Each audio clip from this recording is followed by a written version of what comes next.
You join us here in the members' bar, and I'm delighted to be with Club President London Scottish Rod Lynch. Rod, 1878, this club started its journey, and what a great journey it started and went on. And then, of course, we get to 1998-99 season, and that journey really hit a bumpy road. For the benefit of people who perhaps weren't here then, tell us a little bit about what happened then. We didn't cope with professionalism very well. We weren't alone in that. Lots of other clubs made a prize hash of it as well. In our case, we overstretched. We were dependent on one benefactor, one money man.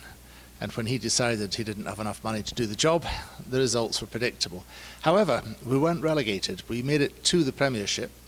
And in that last season, we finished the season, unlike our friends and neighbours in Richmond who actually went bust during the season. We didn't. But nevertheless, the RFU, virtually at the end of a shotgun, cut the league down from 14 to 12 clubs, and ourselves and Richmond were compulsorily merged with London Irish.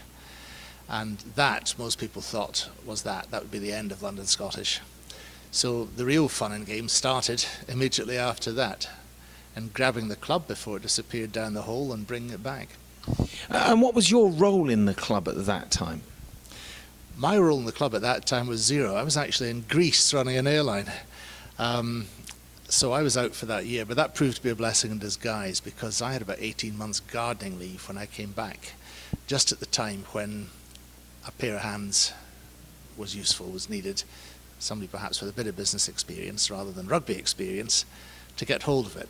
But the guys who really made a difference then, people like Malcolm Gillespie, who was a tower of strength through the early years, Ian Young, who was the secretary then, Ken Scobie as president, and what they managed to do was keep the thing just from falling off the edge, keep it moving along, so that there was something there to be rescued and start again with. Brave decision. Instead of throwing all the money at legal fees to sue this one and that one and scream and yell about the unfairness of it all, there was a great degree of pragmatism, and people settled down to use the resources that were there to rescue the club, rather than fight battles that we might have lost. And presumably, 120 years of history as it was then, it could have just disappeared forever. It was within a hair's breadth. It really was within a hair's breadth. We got to the brink, and I mean right to the very edge, hours away from the whole thing disappearing on more than one occasion. Our very first game that we played back out here, which was a friendly, there were tractors parked in the pitch to stop us from playing. Chelsea Football Club were very close to taking over the lease on the site to use this place as a training ground. There were all sorts of things happened that we had to struggle through, but a mixture of grit, resilience, and a bit of good fortune as well. But above all, a lot of hard work from a small group of people pulled it through. Presumably they used the tractors as a scrummaging machine, I guess, the forwards, to get it moved off the pitch. But how did it get restarted effectively? We couldn't get back into the leagues. We'd been dumped right out, but we still had the core of the amateur side, and above all, we had the old development team, that which would probably be called the Rampant Lions nowadays.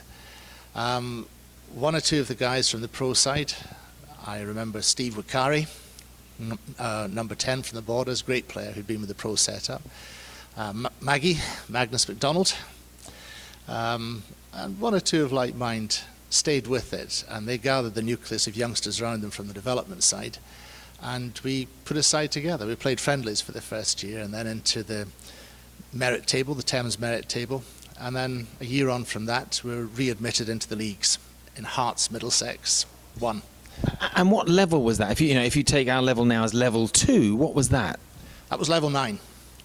I think the RFU really thought we'd disappear, and bluntly, to this day, given what they did, I think they might have been quite pleased if we had just given it up.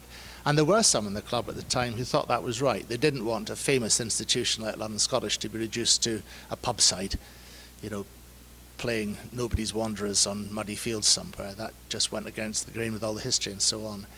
But I think the sensible decision was the one that was finally taken, which was to just swallow hard, take our medicine, start from the beginning, and work our way back up. And of course, that's what we've done. That's what David Reed calls the incredible journey. It's a nice title for it.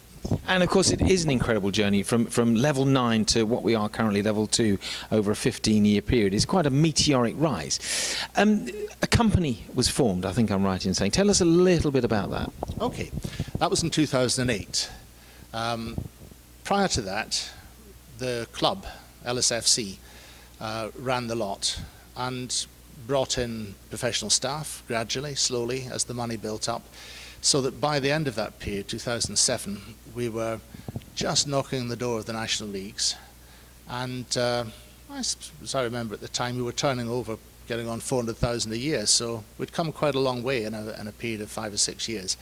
But there was no doubt that to take the next stage, to move into the championship, which was the target set in 2008, we had to go professional, part-time professional to start with, but at the back of my mind I always knew we'd have to go fully professional to sustain this.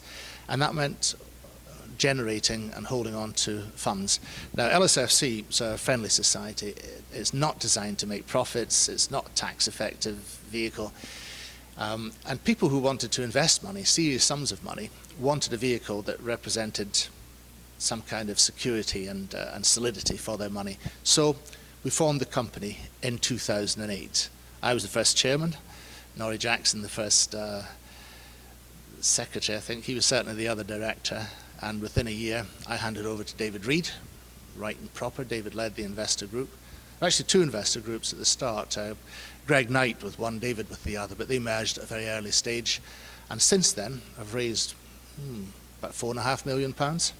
And that really has been the engine that's driven professional rugby here since.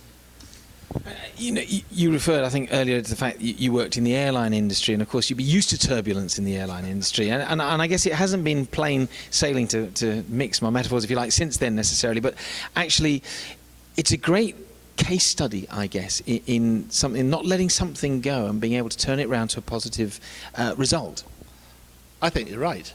There's a saying in aviation, actually an old Concorde pilot, referring to handling an airplane delicately is like milking a mouse. And I think the parallel would extend. When we restarted the thing, it wasn't about big, bold decisions charging forward. It was about very carefully putting one brick on top of another, very quietly, keeping out of sight, and just building strength back into it, bringing it up. Playing in muddy fields in Feltham, or playing London Nigerians behind Wormwood scrubs, there's not a lot of glamour in that, but it's all part of the rite of passage, the progress to get us back. They were very interesting years, and I think in that journey we rediscovered the club. And I mean by that, volunteers, all sorts of people reappeared. Some offered money, others offered their own time, but that built the fabric of the thing, that put the structure back together. So by the time we formed the company, we had something going. There's a real buzz, people who wanted it to succeed. And I think it was that made the biggest single difference to it. Having people who really did love the club and were prepared to go the distance for it. And you mentioned brick by brick. I mean, the foundation's already been laid over 120 years, so it was important actually then to build on that, I guess. Oh, now, talk to me about the SRU. What involvement, when did they get involved, and how important has their involvement been? Okay. The SRU had an absolutely golden chance to buy London Scottish, or to take it out of administration. Not for the first time. The rugby politics north of the border got in the way of that at the time. However, shortly after that, we did have a re-involvement, and a very important one for the SRU, in that they came in to support our first academy. And that allowed for an improvement in coaching. It acted as an anchor post to reform quite a bit of the old amateur side of the club, which has always been the bit that's provided the energy. The players who make good later in life and hopefully then turn up with their checkbooks later on. So that was a very important contribution from them. Friends of Scottish Rugby, Ian Nimmo, and above all the SRU, who put up half the funding, got that initial academy going, and that was massively important for our coaching, as I say, and the overall rebuilding of the club through the early noughties. When the SRU hit its own financial turbulence, they pulled back. We had to manage the academy then ourselves. But interestingly, they're on the way back in, and I confidently expect that the SRU will be supporting our academy again in the very near future. And it's great to see some of the boys from the academy actually making it into the first team as well. So it's working as a developmental tool as well. It certainly is. Our game down at Bristol, our league game, was absolute carnage. Poor old Eric Claessens lasted less than a minute before he was injured. We had 2 quite serious injuries in the first 6 minutes. Very physical game. And by the end of that, we had an academy boy, if I'm not mistaken, as a back row forward playing at fullback against Bristol. This is baptism of fire. In front of 8,000 people. In front of 8,000 people. Real Roy of the Rover stuff.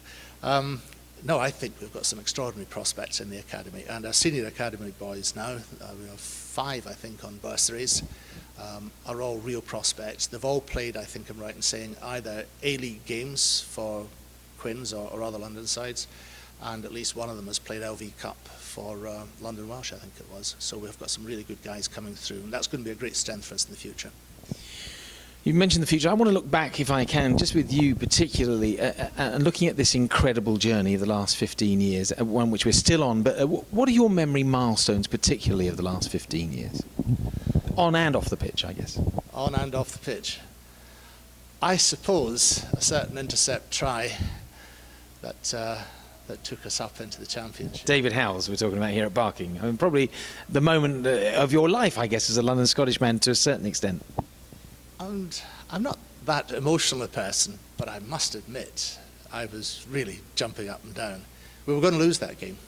There's no doubt about it. We've been outplayed up front, and we were within a couple of minutes of the whole thing hitting the buffers, and that would have been not the end of the world, but it would have been quite a big setback because we'd thrown everything at getting promoted that year. We'd won 26 games on the bounce to get to where we were. So going from the position where we were about to lose to a length of the field intercept try was really the stuff of dreams. That was an amazing moment. So that probably is the biggest one. But watching the very first side run out, which I did, back in 2000, that was something. You must have been very proud to have seen that happen. I was, mixed of pride and trepidation, thinking, well, we've got this far, does it go any further? And that's what I meant about taking things very steadily and carefully at the time, building it up. We owe a lot to those early players as well, the ones who came back to the club or stuck with the club. They were terrifically important, and at a point where we simply could not afford coaching, physios, anything else. It really was do-it-yourself stuff. And quite a few of those early players did go on to much greater things. 2 in particular stand out for me. Coleman McCarthy, who ended up as being, I think, the first of our players to have 100 appearances for the first 15, and Matt Johnson, Matlock. Both of them crowd favourites. Matlock, yeah, one of life's characters. And he's still a favourite when he comes down now occasionally to the lunches and so on. People want to get some of Matlock when they can to have a chat. If he doesn't get some of them first, yeah. No, indeed. And guys like that were just massively important as well. And guys like Willie Lipp, who nearly made his 100, he was into the 90s. There are quite a few others. It would be invidious to start going through names. Lewis Calder made a massive contribution. They were so important to it. It was the sense of belief. And you know, it was about pride in the shirt. I'm not a sentimentalist in these things, but those guys in the early days played for London Scottish. They were really proud of the shirt. It was their club and they wanted it to succeed. So despite all the good work that was done off the field, there's gradually rebuilding the finances and getting the infrastructure right and so on, bringing in the support. If we hadn't had those guys who were prepared to go out and play for each other and play for the shirt, it wouldn't have happened. And it's the history and the depth of London Scottish that let that happen, that pulled people back in. Thank you. You said 15 years ago, Hearts Middlesex won level 9 of the English rugby leagues, and now, 15 years on, we're pushing for a top 4 slot in the championship. That must make you feel very proud. Amazingly so, really. You see, the thing is, this has really been a team effort. I consider myself very privileged to have been president virtually right through that period. But I know perfectly well, as does everybody else who's been involved, just how many people have contributed to this, you know, right back from the early days to where we are now. And that's the joy of the thing. Other clubs depend on 1 or 2 wealthy individuals and everyone else tags along. This place has got heart. It's really got drive and enthusiasm behind it, on and off the field, and that makes it a delight. So yeah, I'm really proud to see us where we are now. And as to where we go next, well, who knows? There's a World Cup coming up, get that out of the way, see how the RFU want to take things forward. I think the Championship is here to stay as a professional league. We're getting into the sort of French situation with the two professional leagues at the top. Where does Scottish go eventually? Don't know. For the time being, I think the Championship makes sense financially. And having been there and seen it all go wrong the last time, I'm in no hurry to rush forward and get things wrong. On the other hand, rugby clubs never sit still. If you're not going forward, you're going backwards. So I think we do need to keep our ambition alive, and I think we do need to keep pressing forward. And we'll just see where that takes us. If I could give you one wish, and it would be granted, what would that wish be for London Scottish? Oh, I think right now it would be a decent facility here at Richmond to play in for the foreseeable future.